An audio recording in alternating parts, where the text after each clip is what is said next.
Remember tearing through wrapping paper on Christmas morning to find a present that made your entire year? Between the 1970s and 1990s, British kids unwrapped treasures that weren't the sanitized products of today. They were temperamental, occasionally dangerous, and sometimes baffling. Which toys created memories that shaped an entire generation's idea of Christmas morning? Sit back and relax as I take you on a nostalgic trip and jog that memory of yours. Let's start with an obvious one that turned living room floors into father-son podium battles. Launched in Britain in 1957 by mini models Raleigh Chopper, Scalextric became the ultimate father and son bonding experience.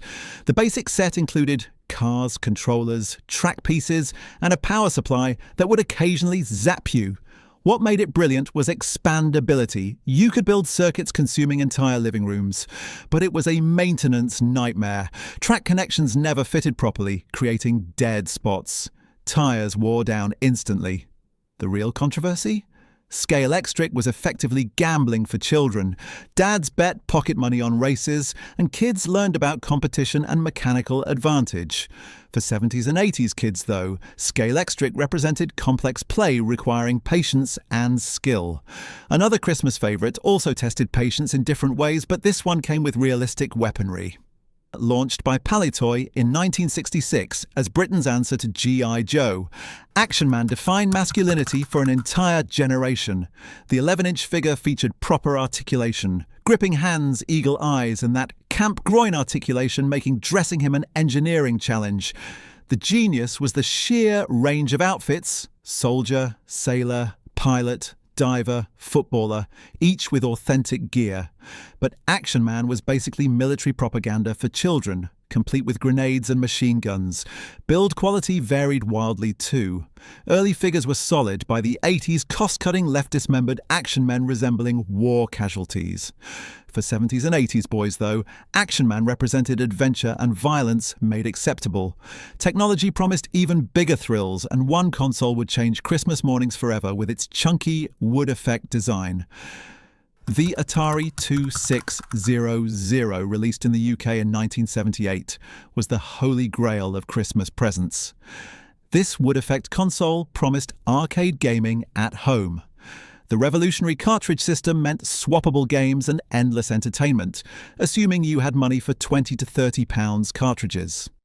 The library reached over 500 games, though most were dreadful. What Atari omitted, the 2600 was fundamentally limited by ancient hardware. With just 128 bytes of RAM, games looked blocky and primitive. That Pac-Man port contributed to the 1983 crash. The E.T. game scandal defined Christmas 1982, so bad that Atari buried millions in a New Mexico landfill. Despite limitations, though, the Atari represented kids controlling what happened on screen. Meanwhile, traditional games required no batteries at all, just a steady hand and unwavering determination to win. Subbuteo reached its peak during the 70s and 80s as the official game of sad British childhood. The basic set included plastic players on weighted bases, a cloth pitch, and goals. Gameplay was simple: flick the base to propel players, but became intensely competitive. What made it addictive was collecting every league strip. The heavyweight bases made Subbuteo dangerous. Aggressive flicking sent players flying like plastic missiles. The hidden truth: Subbuteo was gambling dressed as sport. Kids bet pocket money and ran betting rings at school. Quality declined when Hasbro acquired it. For 70s kids, though, Subbuteo represented sport made personal. The next present took British kids from the table to the streets on two very dangerous wheels. The Raleigh Chopper, launched in 1969, defined 70s British childhood. This American-styled bicycle with long forks and high-rise handlebars looked like Easy Rider for kids. The Mark II was the definitive version. What made it special was sheer style. In boring bike Britain, the Chopper looked radical. But choppers were dangerous. That high-rise handlebar made steering unpredictable. Weight distribution was terrible. By the 80s, accident data showed significantly higher injury rates. Build quality declined as production moved from Nottingham. Despite the dangers, though, the chopper represented freedom for British kids. Some Christmas presents were even more hazardous, combining rubber, handles, and the promise of spectacular deflation injuries. The Space Hopper was British design at its most daft. This inflatable rubber ball with handles, manufactured by Metoy, combined exercise with toy brilliantly. You'd sit on top, grip handles, and bounce around. What made it engaging was the skill ceiling. Beginners toppled off, but with practice you could achieve remarkable speed. The nasty truth? Space hoppers were accident magnets. The rubber would burst spectacularly if punctured. Bouncing on concrete meant grazes and broken bones. Quality varied wildly. Genuine Metoy hoppers were robust, but cheap knockoffs used inferior rubber. These were single-use plastics destined for landfills. Despite everything, though, the Space Hopper embodied 70s optimism. The next present promised something far more sophisticated, bringing actual programming and endless loading screens into British bedrooms. The Sinclair ZX Spectrum, launched in April 1982, brought programming to British bedrooms. This rubber-keyed machine cost £125 for 16K or £175 for 48K. The design was iconic. A black box with rainbow stripes signifying colour graphics. What made it special was its games library. Manic Miner, Jet Set Willy, and Horace Goes Skiing became cultural touchstones. What Sinclair glossed over, the Spectrum, was fundamentally unreliable. The edge connector would fail regularly. The power supply ran dangerously hot. Tape loading was terrible. Games would fail after 10 minutes of screeching. Despite its flaws, though, the Spectrum created a generation of programmers.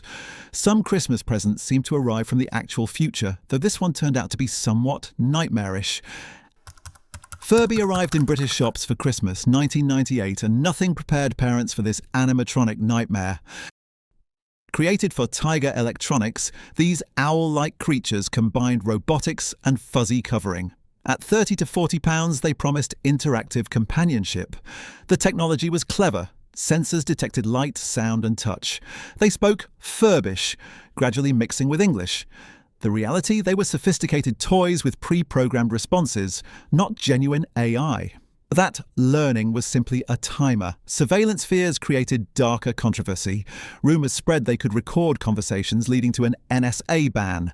Fur would mat, motors would fail. Despite controversies, though, Furbies showed a future where technology seemed alive. The previous generation had simpler handheld obsessions that required no feeding and never woke you up at night. Nintendo's Game Boy, launched in Britain in autumn 1990, revolutionised portable gaming. At £67, this chunky grey brick offered genuine Nintendo-quality gaming. The design prioritised battery life over graphics, Tetris came bundled, and the library expanded to include Super Mario Land and Pokémon. What made it brilliant was 10-hour battery life. The link cable allowed multiplayer gaming. What Nintendo avoided mentioning, the screen was awful. No backlighting meant you needed good light. Motion blur was severe. Game Boy also created expensive accessories. The magnifier cost £15. Despite screen issues, though, Game Boy represented portable gaming done right. Some childhood toys were simpler, but no less mesmerising, requiring nothing more than 2 knobs and remarkable patience. The Etch A Sketch became a British childhood staple from the 60s onwards. This red plastic rectangle with 2 knobs seemed simple, but achieving anything beyond wobbly stairs required real skill. Aluminium powder coated the inside and a stylus scraped lines into it. The left knob controlled horizontal movement, the right vertical. This made drawing curves incredibly difficult. What made it enduring was pure analog charm. No batteries, just mechanics creating temporary art. What Ohio Art never advertised? Etch A Sketches rarely delivered satisfying results. The precision required exceeded most children's motor skills. Screens developed dark spots. Despite frustrating controls, though, Etch A Sketch represented pure mechanical ingenuity. The next present would challenge an entire generation to solve what seemed impossible with just their hands. The Rubik's Cube became a global phenomenon when it reached Britain in 1980. This puzzle cube promised anyone could solve it with patience. Reality was different. as millions of unsolved cubes gathering dust would attest. Solving required understanding permutations and spatial reasoning most people didn't possess. What made it fascinating was mathematical complexity, 43 quintillion possible combinations. The uncomfortable truth, most people never solved their cube legitimately. Stickers could be peeled off and repositioned. Others bought solution books but couldn't follow them. Knockoff versions were terrible. Despite frustration and cheating, though, the Rubik's Cube represented intellectual challenge made physical. And speaking of showing off, the next present was all about street credibility and performing increasingly dangerous aerial tricks. BMX bikes transformed British streets during the 80s. Inspired by American motocross, BMX featured small wheels, reinforced frames, and 360-degree rotating handlebars. Brands like Raleigh, Mongoose, and Haro became status symbols, ranging from £80 to £300 plus. What made them special was versatility. They were equipment for an entire subculture. Kids built ramps and attempted tricks. What parents discovered? BMX bikes were dangerous. Those tricks led to broken bones and dental emergencies. Build quality varied wildly. The real scandal was commercialized exploitation. Magazines pushed expensive upgrades offering minimal gains. Despite dangers, though, BMX represented freedom and skill. The next present was slightly safer, but just as obsessive, transforming from vehicles into robots with satisfying mechanical clicks. Transformers, launched in Britain in 1984, actually transformed from vehicles into robots and back. Created through Hasbro and Takara partnership, these robots in disguise combined intricate engineering with sci-fi storytelling. Each had a specific transformation sequence requiring dexterity. The character roster was extensive, Autobots versus Decepticons, each with distinct personalities. What made Transformers addictive was collecting combined with play value. The nasty truth, Transformers were fragile, expensive, and deliberately incomplete. Transformation joints would loosen, small parts would break. Pricing was extortionate. Basic figures cost £5 to £8, larger combiners £40 to £50. The cartoons served as commercials. Despite fragility, though, Transformers represented imaginative play at its peak. And speaking of engagement, the next present let you become the performer with beeps, boops, and questionable piano sounds. Casio keyboards became Christmas staples throughout the 80s, promising to turn children into musical prodigies. Models like the Casio Tone MT500 cost between £50 to £150, offering electronic sounds and rhythm patterns. Built-in sounds ranged from passable to laughable. But synthesizer effects gave these keyboards character. The rhythm section was the killer feature. Pre-programmed patterns made simple melodies sound professional. What Casio didn't mention: these keyboards were terrible for learning proper music. MIDI keys didn't translate to standard pianos. Build quality was plasticky. Keys would stick or die. Despite poor quality, though, Casio keyboards introduced millions to music creation. Another educational toy took a completely different approach, teaching spelling with robotic voices that sometimes nobody could understand. Texas Instruments. Speak and Spell, launched in 1978, was educational technology disguised as a toy. This yellow device, costing around £25, used speech synthesis to pronounce words that children would spell. The speech synthesis was revolutionary, using a custom chip to pronounce hundreds of words with robotic clarity.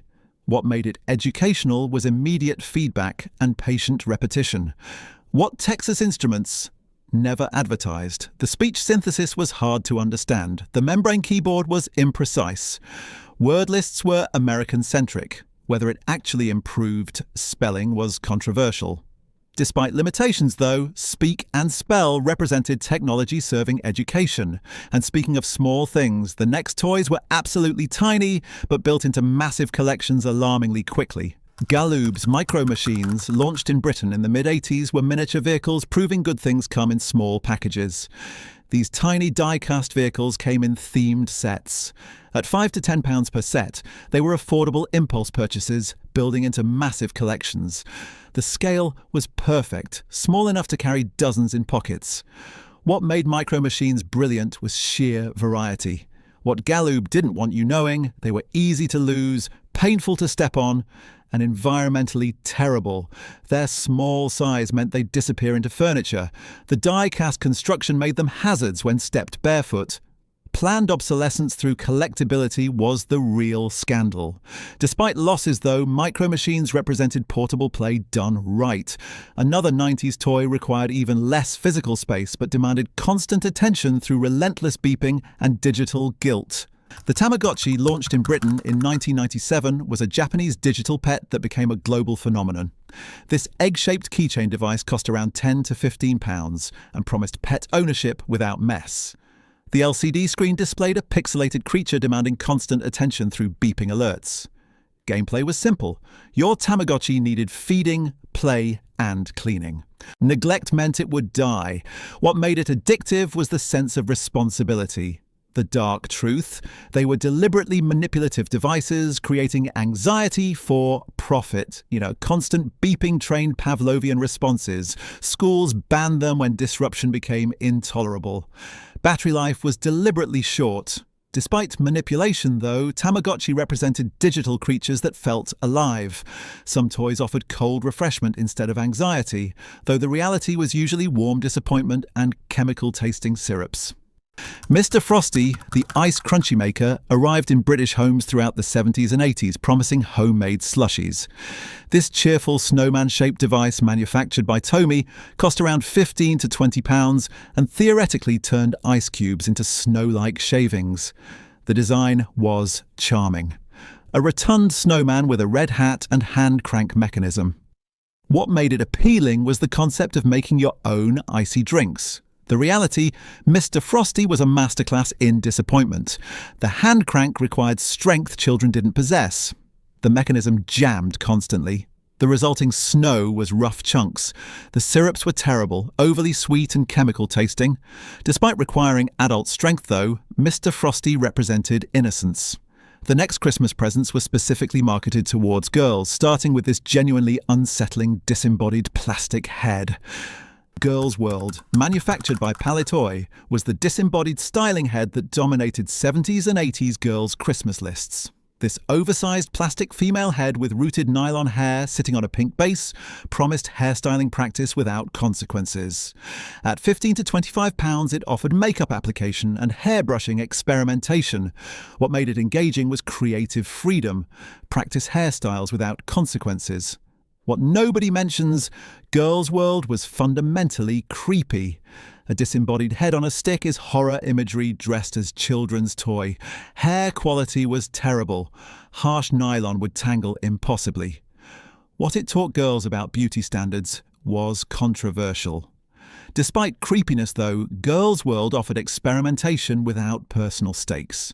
The next present was even more aggressively female-coded, weaponizing emotions and teaching that feelings required purchasing specific bears. Care Bears, launched by American Greetings in 1983, were plush bears with symbols on their bellies representing different emotions. These rainbow-coloured teddy bears, costing £10 to £15 each, promised emotional comfort and collecting appeal. Each bear had a unique colour and belly badge. What made Care Bears compelling was the emotional framework. Each bear represented feelings, giving children vocabulary for complex emotions. The collecting aspect drove sales brutally effectively. The uncomfortable truth: Care Bears weaponized emotions to sell toys. The message was that processing feelings required purchasing specific bears. Quality declined rapidly as popularity grew. The cartoon was essentially extended advertising. Despite emotional manipulation, though, Care Bears provided comfort, collecting appeal, and vocabulary for feelings. The final present shared similar pastel appeal, but added terrible hair quality and the inevitability of bald patches everywhere. My Little Pony, launched by Hasbro in 1983, transformed plastic horses into collectible obsessions. These small ponies, about 6 inches long, featured brushable manes and tails, unique flank symbols, and names reflecting their personalities. At £4 to £8 per pony, they were affordable individually, but expensive when collecting became compulsive. Initial designs were simple but appealing. What made My Little Pony addictive was sheer range. Hundreds of different ponies released throughout the 80s. What Hasbro never advertised: My Little Pony hair was an absolute disaster. The nylon would tangle into impossible knots. Hair would pull out in clumps. The marketing strategy was controversial. The gender targeting was intensely specific, reinforcing stereotypes. Despite terrible hair and manipulative marketing, though, My Little Pony represented something meaningful for 80s girls. Feeling a bit peckish? I know I am. Why not check out our video on 15 old pub snacks only true Brits remember? These 21 Christmas presents shaped British childhoods across 3 decades, from the 70s through the 90s. They represent more than nostalgia. They're cultural artifacts showing how play, technology and commerce evolved. Some were brilliant, some were frustrating, and many were both simultaneously. No amount of modern gaming or social media can quite replicate that specific feeling of unwrapping something magical on December 25th.